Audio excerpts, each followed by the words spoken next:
कॉलेजमध्ये चालली. थांब मी एवढे पैसे मोजून दे बरं. काय हो आई, आतापर्यंत सांगता नाही आलं तुला. मी घरी होती तर आता आहे निघायच्या टाइमवर तुम्हाला पैसे मोजायला लावून राहिली. माझी आई तर काही शिकली आहेच नाही, ते तर अनपढच आहे. तिला तर काही पैसे मोजता येत नाही. एक काम करतो, याच्यातले पैसे काढतो. तसंही तिला काही पैशाचा हिशोब समजत नाही. दे आई पैसे. हे घे बाई, मोज बरं हे एवढे पैसे. एक कप चहा करून देते काय? मी तोपर्यंत पैसे मोजतो.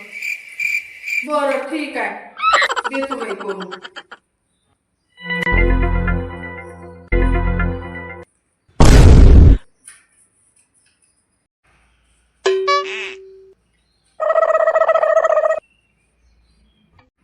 घे आई, झाले मोजून. 8,000 आहे हे.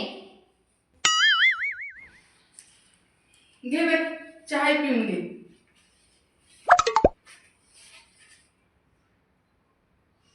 हे घे, 8,000 रुपये आहे हे. हा चहा तू पिऊन घे जाय, मला आता वेळ होऊन राहिला आहे. तुम्ही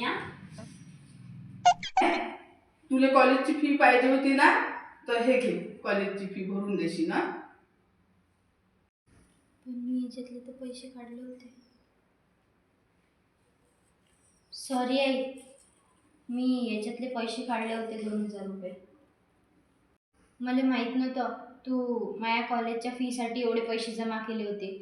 मी याच्यातले काही पैसे काढले होते. जाऊ दे बाई, तुझ्या गलतीचा अहसास तुले झाला ना. पैसे मला माहीत होते, हे 10,000 होते, तरी मी तुले मोजाले लावले. सॉरी आई, मला असं वाटलं आतापर्यंत की तुला पैशाचा हिशोब समजतच नाही. मी तुला अनपढच समजत होती. पाय बाई नेहा, आई शिकलेली असो किंवा नसो, पण तिले कधीच कमी लेखाचं नाही.